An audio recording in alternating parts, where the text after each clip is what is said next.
Assalamualaikum warahmatullahi wabarakatuh. Perkenalkan, nama saya Gunawan. Saya dari Fakultas Sastra Indonesia, Universitas Pamulang.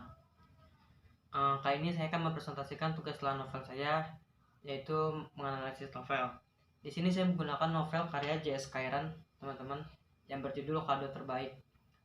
J.S. Kairan itu merupakan penulis lulusan UI. Beliau itu kelahiran di Padang, kelahiran tahun 1991. Karya-karya beliau yang saya tahu, yang pertama yaitu ada novel yang berjudul Melangkah, ada novel yang berjudul Kami Bukan Sarjana Kertas, Kami Bukan Jongos Perdasi, dan masih banyak lagi. Dan kebetulan di sini saya menggunakan salah satu novel karya beliau, yaitu novel yang berjudul Kado Terbaik. Novel ini sangat bagus, teman-teman. Novel ini sangat menarik juga. Sinopsis dari novel ini itu, Rizky berusia 14 tahun ketika kenyataan mengharuskannya hidup tanpa ayah dan ibu. Ayahnya mati sedangkan ibunya pergi entah kemana setelah menyerahkan Rizky beserta kedua adiknya ke panti asuhan. Panti asuhan tempat Rizky dan kedua adiknya hidup bukanlah panti asuhan yang layak. Rizky sebagai kakak laki-laki bermimpi ingin memberikan kehidupan yang layak untuk adik-adiknya, ingin memberikan kehangatan serta perlindungan. Pada saat menjelang lebaran, Rizky ingin memberikan kado untuk adik-adiknya. Namun kehidupan Rizky tak mudah, bahkan untuk sekedar melanjutkan hari-hari esok. Meski Rizky belum bisa memberikan banyak hal untuk adik-adiknya, setidaknya pada lebaran nanti Rizky ingin memberikan kado terbaik untuk Rizka dan Kanja, kedua adik yang ia sayang. Saya ingin menambahkan juga sedikit dari sinopsis ini. Novel ini itu memiliki tokoh utama yang bernama Rizky. Rizky itu memiliki kedua adik yang bernama Rizka dan Kanja. Ayah Rizky itu mati tertembak polisi, teman-teman. Ayahnya itu adalah seorang pengedar narkoba. Dan setelah kejadian penembakan itu, ibunya langsung menitipkan Rizky dan kedua adiknya ke panti asuhan. Dan ternyata panti asuhan yang Rizky tinggal itu adalah panti asuhan yang ilegal. Jadi di mana Rizky dan kedua adiknya dipaksa untuk mencari uang di jalanan, yaitu dengan cara mengemis, mengamen, dan lain-lain. Setelah usianya 20 tahun, Rizky keluar dari panti asuhan itu. Dan Rizky bertekad untuk mengeluarkan kedua adiknya juga dari panti asuhan tersebut. Dan ternyata panti asuhan yang selama ini Rizky dan kedua adiknya tinggal itu bekerja sama dengan komplotan penjual organ tubuh manusia.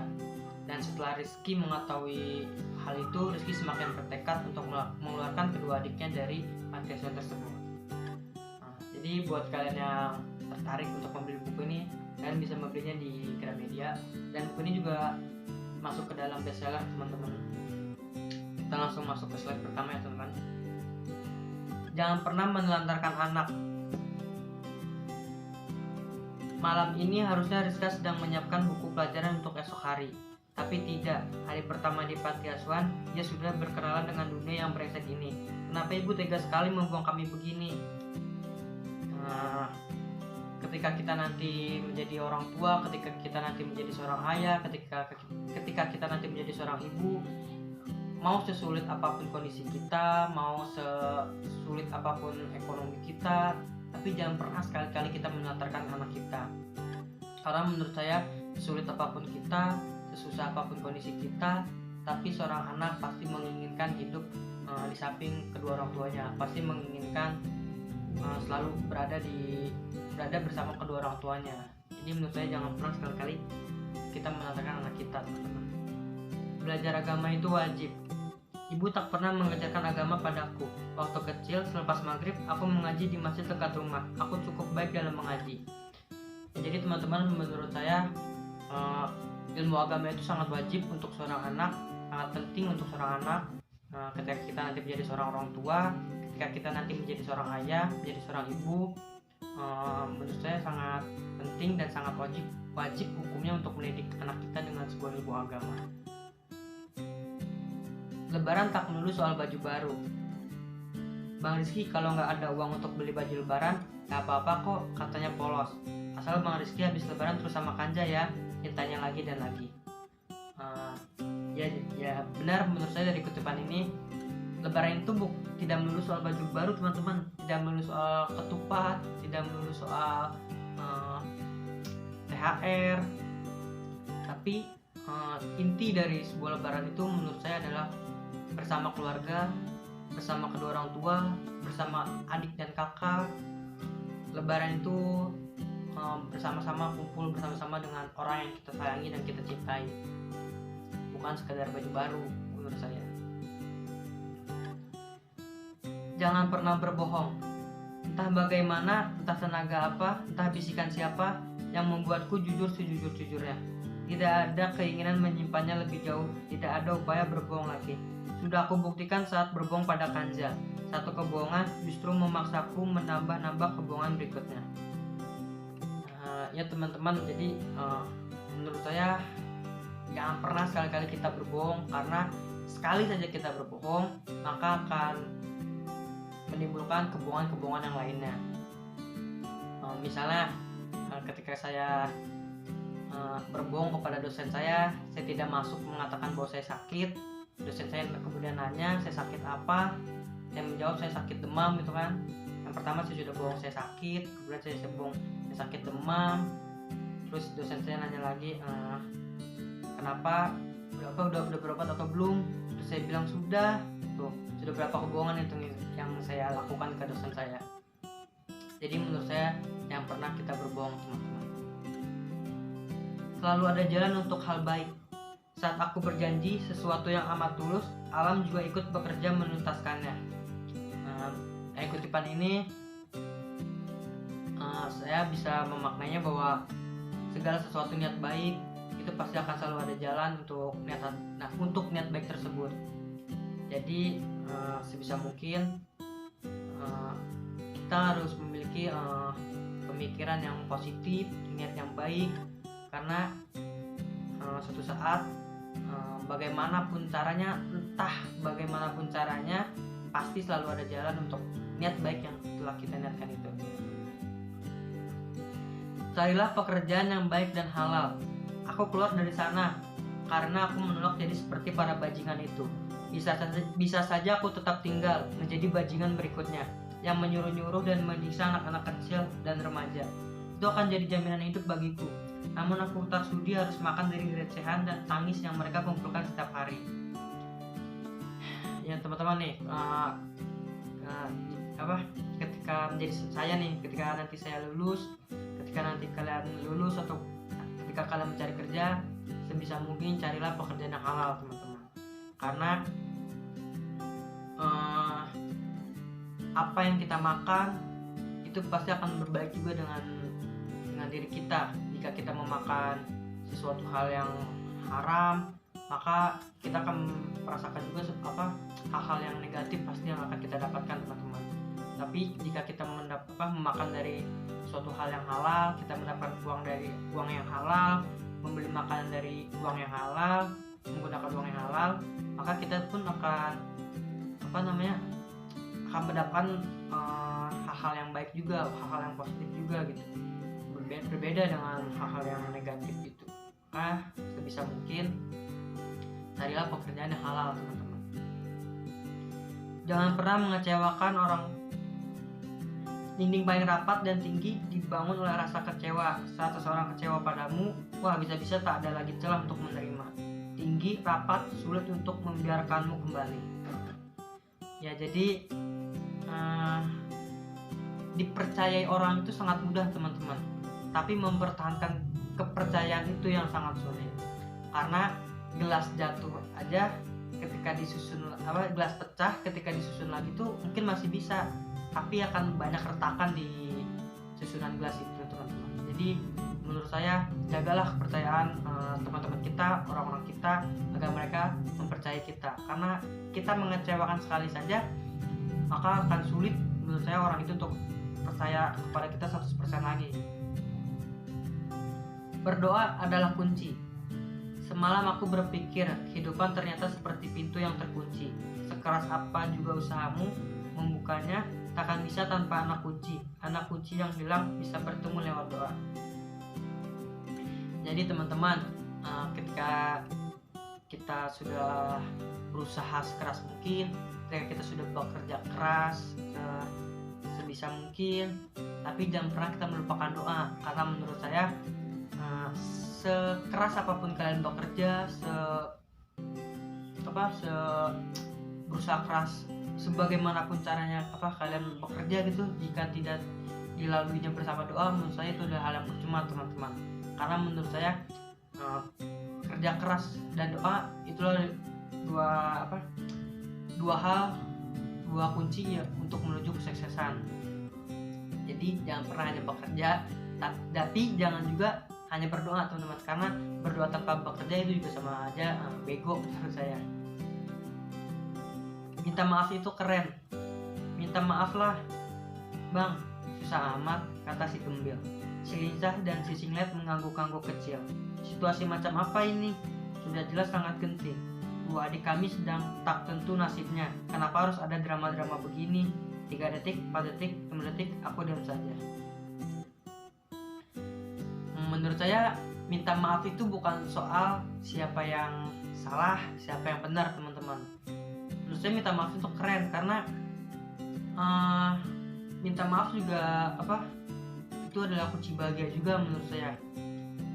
Entah mau orang itu memaafkan kita atau tidak, setidaknya kita sudah meminta maaf kepadanya, kita sudah bahagia, kita sudah lega. Maksudnya mau memaafkan atau tidaknya itu terserah orang tersebut gitu. Jadi menurut saya minta maaf itu keren. Pasti ada hikmah di balik musibah. Selalu ada kado terbaik dari setiap keburukan, dari setiap hal pahit yang menimpa hidup kita. Cepat atau lambat, saat kita menyadarinya, itu adalah hadiah yang memberikan kita kekuatan untuk terus bertahan. Ya, jadi teman-teman, saya juga selalu percaya setiap musibah itu selalu ada hikmah, selalu ada sesuatu yang baik di balik sesuatu yang buruk itu. Kayak pernah suatu momen tuh saya ingin berangkat kuliah teman-teman, terus ban saya bocor. Kemudian akhirnya saya nambal ban dulu kan, saya mencari bengkel dulu gitu. Di situ saya merasa wah gila, apes banget gitu hari ini, maksudnya banyak ada aja musibahnya. Tapi ternyata setelah dari saya tambal ban itu, setelah saya masuk kuliah, ternyata sebelum saya datang itu ternyata sedang ada raja rambut. Berarti kan saya nggak kena raja rambut ya, berarti ada hikmah di balik musibah itu. Jadi saya selalu percaya bahwa selalu ada hikmah di balik musibah. Semua bisa karena terbiasa. Setelah berusaha berbasa-basi, para jasa angkut barang di terminal ini mengizinkanku untuk membantu beberapa penumpang. Pekerjaan ini tidak terlalu cocok bagiku yang berbadan kurus, tapi lihatlah itu bapak-bapak di sana. Ia sudah tua dan badannya lebih kerontang dariku. Pasti lama-lama aku akan sekuat dia. Ya jadi tidak ada sesuatu hal yang secara instan menurut saya. Semua orang itu bisa karena terbiasa.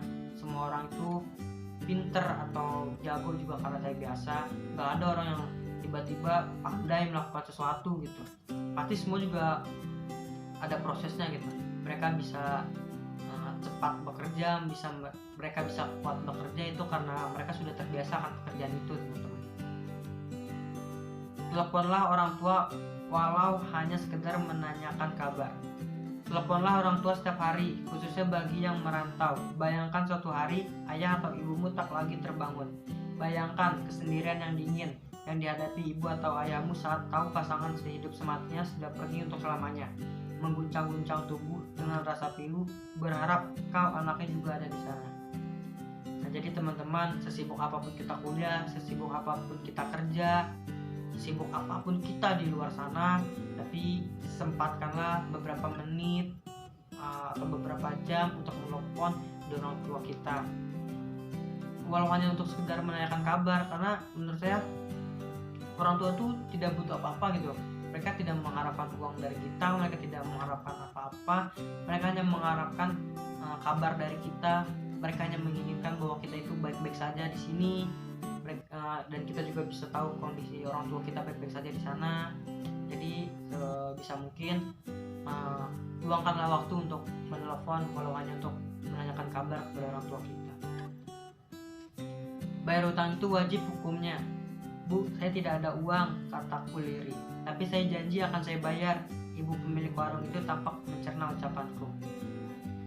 Ini penyakit sih ya, penyakit di masyarakat menurut saya. Banyak orang yang membayar utang tapi pas ditagih tarsok gitu.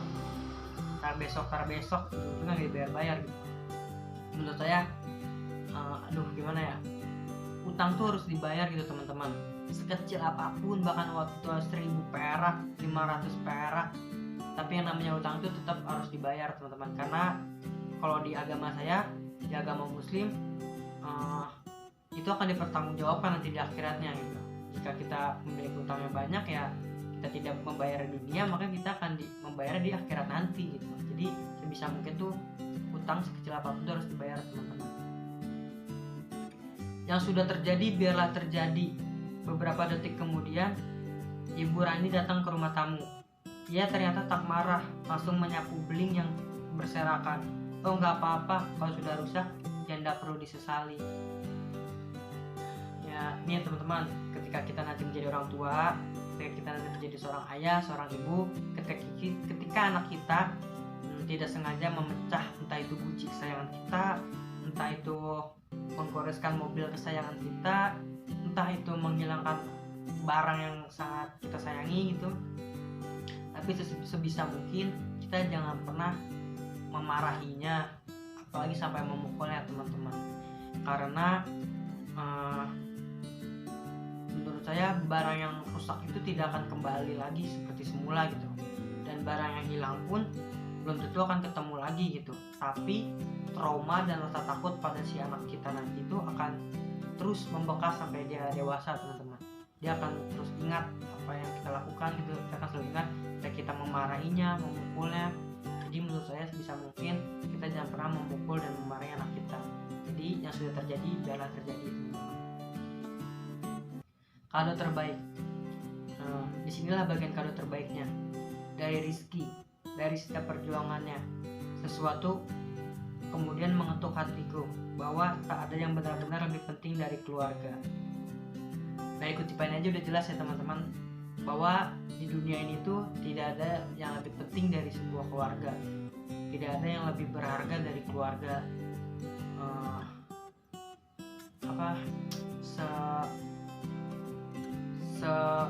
Berharga apapun tuh emas, berlian, mobil, barang antik gitu, tetap yang paling berharga itu adalah keluarga kita. Kita akan merasakan bahwa keluarga itu berharga ketika kita nanti kehilangan keluarga kita teman-teman.